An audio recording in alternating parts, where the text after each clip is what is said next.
Hey everyone, it's Erin here, and I am here filming a video on kind of a how-to for lettering, but it's not going to be so much of a how-to as it's going to be featuring a different type of style than I typically do.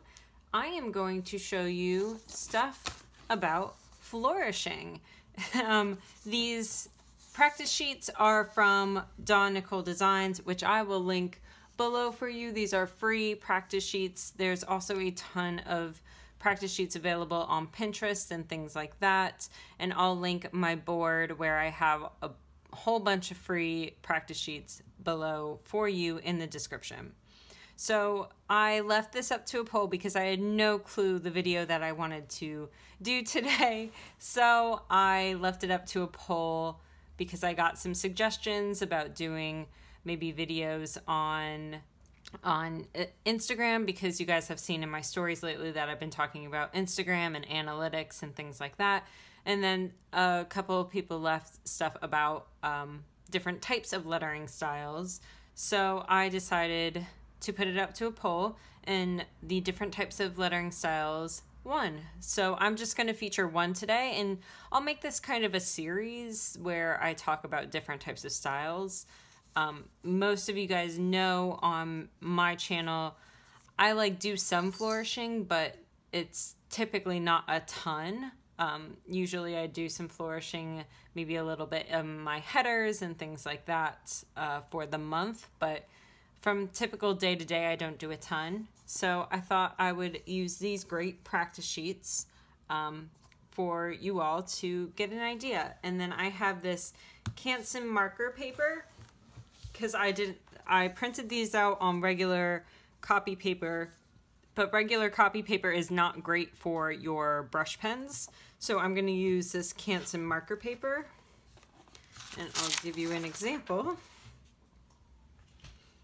Because if you put the marker paper over it, you can see through it. So for you guys that are trying to save some money and stuff too, this is a great option, because then you don't have to print this over and over again and letter directly on the copy paper. You can get Canson marker paper and go over it, and you can see through it.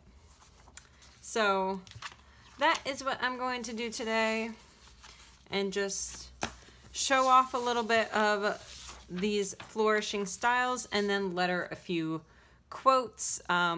These quotes may feel a little political, but I feel like I have a platform and I have a message, and I just want to give a nod to gun control. So if you don't agree, I'm sorry that you don't agree, but I am who I am and I believe what I believe. So I'm going to go ahead and do that. I don't take away from people that believe what they want to believe, but I just feel like it is important to note that I will be doing quotes on that. So just that little tidbit out there. And so I'm just going to go over these flourishing sheets. So these are two different sheets. This is a Fun with Flourishing practice sheet where it goes through the letters of the alphabet with different types of flourishing styles for each letter. And then this is a general flourishing sheet, which are just like embellishments of flourishes, which you can add these on to any type of lettering that you produce, or they can be accents to the lettering you produce. So I'm going to go through this one. I'm going to put some music on while I just get my fingers worked up here, because like you all, I need to practice. So I'm just going to speed this up and work on some flourishes and get my hands warmed up a little bit.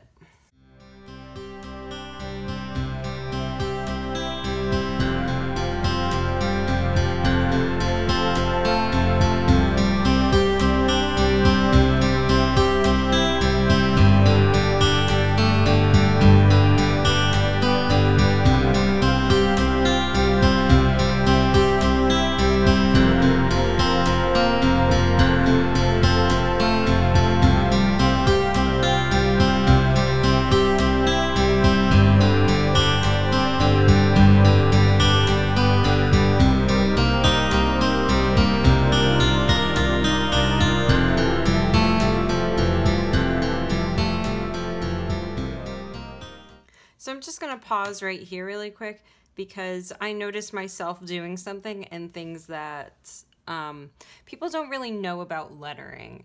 And one of the things I just want to note is you'll see me move my paper a lot, and you'll see me adjust my hand in the middle of a stroke. This is something that is encouraged usually in lettering because lettering is the art of writing letters. It's not writing in cursive where you never want to pick up your pen.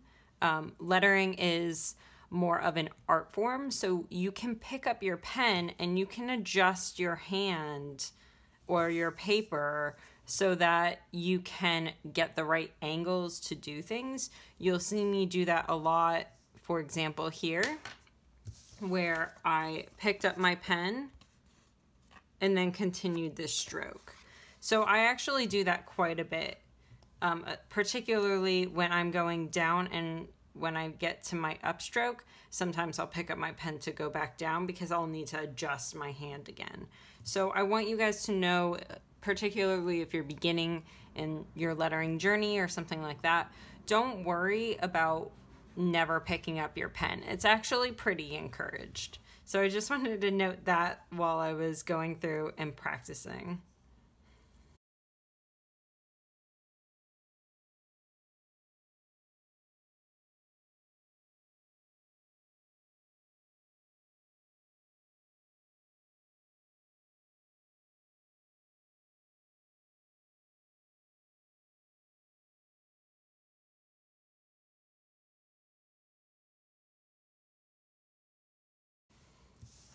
And one of the things I also want to note is kind of half of the battle with flourishing is making sure you're getting your hands set up in the right place. Because if you need to be able to have some flexibility with your lettering. And so if I start in the wrong spot, like for example, this flourish here, I wouldn't put my hand all the way over here because by the time I get to here, my hand's going to be so cramped up. So you want to be able to give your hand enough space to be able to do the whole movement if you want to do it in one movement. So just something to think about, and that comes with a lot of practice, knowing kind of where to set your hand up, because to be honest, it's kind of different for everyone.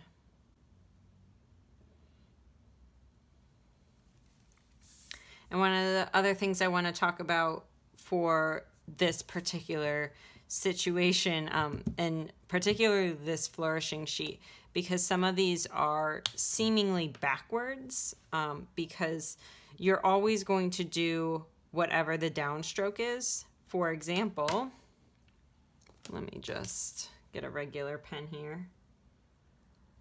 Somewhere I have a regular pen. So for example, this right here would not be your downstroke, because see how it's a thin line? This one would be your downstroke, and this one would be your upstroke.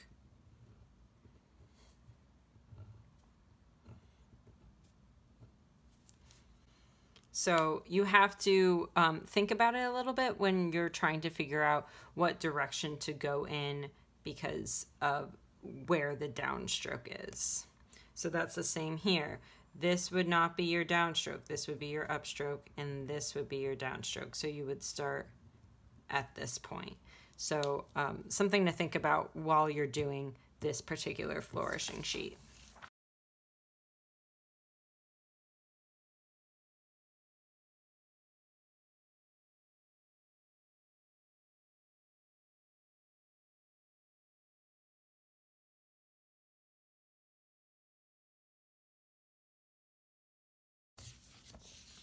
All right, so there's a little practice in for me. You'll see some of these lines are shaky because one, I just had a sip of my coffee, and two, because particularly in the morning, my hands are not warmed up. I have not done any lettering of any sort. So when you guys are doing this and you guys feel like you're super shaky, just know that even experienced people have shaky hands considering outside factors. So my lettering is by no means perfect, and you'll see that all the time. All right, so I am going to move on to some flourishing practice sheets, do a little bit more practice, and then get into lettering some quotes and how I plan to use some of these flourishing styles to letter my quotes.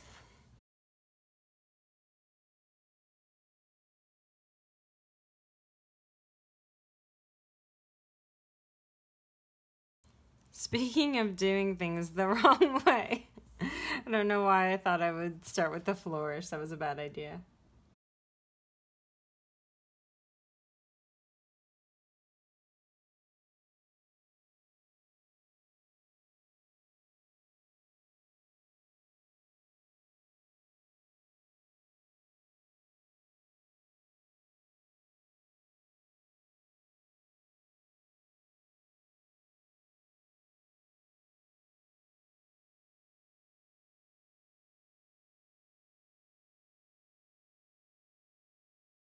Now, one of the harder parts about lettering is knowing when to put a lot of pressure on your downstroke, and you'll see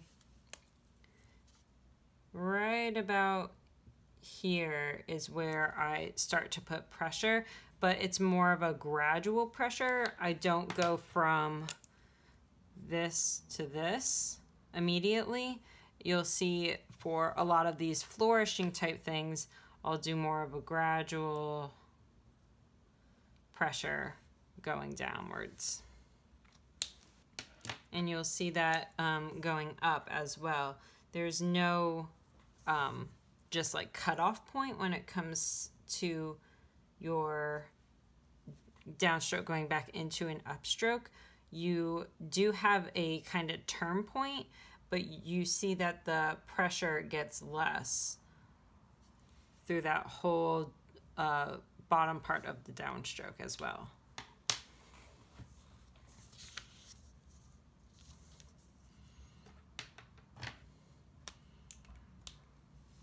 Now, I am not great at flourishing, you guys can probably tell, mostly because I haven't had a lot of practice, and particularly going backwards. I am not great at that flourishing style, as you can see. When I'm going left to right, I'm better at those than I am going right to left.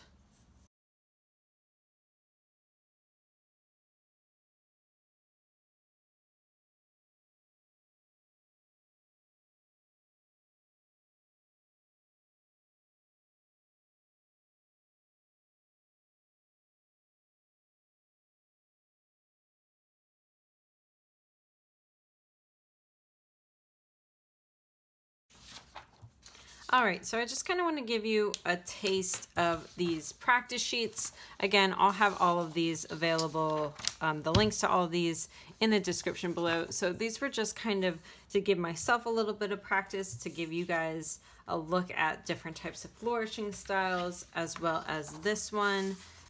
Now I'm going to break out my Rhodia dot pad because these have dots, and the Canson marker paper does not. So I just wanted to make sure that I had some sort of guide for myself.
you see in this phrase, I had a ton of opportunity to do a lot of different types of flourishing, especially because I love doing flourishes on letters that duplicate. So on these L's and on these L's, it gave me a little opportunity to do some different types of flourishing so that they aren't static, I guess is like a decent word to use there, so that they're not just precisely the same, especially because when you're lettering, the chances of you doing the letter back to back the same are pretty low. So it takes away from the, I don't know, inaccuracy or the your perfectionism to go away. And so having the switch up there is a nice touch. And then I left this, the last word, pretty tame, and then I just added the flourishes on the end to kind of balance out since there was so much flourishing up here. So there's a couple different phrases that I wanted you guys to check out and do some flourishing on. So I hope you guys liked this type of video. I know it's not as much of a tutorial, but to be honest, a lot of lettering styles, it's not easy for me to really enunciate and describe how I'm lettering it. It's more of a feeling. So it's really, it's difficult to do, but I mean, the one thing that you do need to do, especially if you want to do something like flourishing, modern calligraphy, things like that, is practice, practice, practice. And I know that sounds so cliche and so dumb, but the one thing you do want to do is practice. And that's why I started my journey with lettering challenges, because it got me not just to practice the ABCs of it all, but it really helped me apply in terms of words. And I found it more interesting while I was lettering words rather than just ABCs. So as much as drills and things like that are great in practice sheets like this where you do isolate your letters, it's also really, really nice to be able to practice it with phrases. So I highly encourage you to practice with phrases and practice with practice sheets and all that kind of stuff. For most of my viewers, I know you guys are bullet journalers, so practice with your headers. When you're lettering the word Monday, you don't just have to write the word Monday, add some flourishing. And that's why you see me do a lot of this quote unquote artsy stuff that isn't necessary in bullet journaling, because it's a way for me to practice. That's why I do my mood tracker the way I do it, where I'm lettering my mood of the day rather than assigning a color or something like that. If I wanted to practice doodling, I would doodle my moods. I would doodle the theme and then color in based on my mood. So it's really about practicing to get what you want out of your journey. And bullet journaling is a great way to do that because it doesn't make you fit into a mold. You create your mold for your bullet journal. And if your mold changes, you change your bullet journal. It's great. So I hope that helped you guys. I hope these practice sheets and the Pinterest board with a lot of free practice sheets helps you. Like I said, you can also use Rhodia dot paper over to see through if you want to get some idea with dots as well, like to have a guide. So just a side note there, I use the Canson marker paper, but you can definitely use a paper that's thin like Rhodia as well. So I hope you guys got a lot of tips and tricks from this. I hope you guys like this type of video. If you do, let me know below if there's any styles that you want me to look at. Let me know in the comments below as well. And I hope you guys have a great weekend. Like this video, subscribe, hit that notification bell, all that kind of jazz, and I will see you on Monday. Bye, everyone.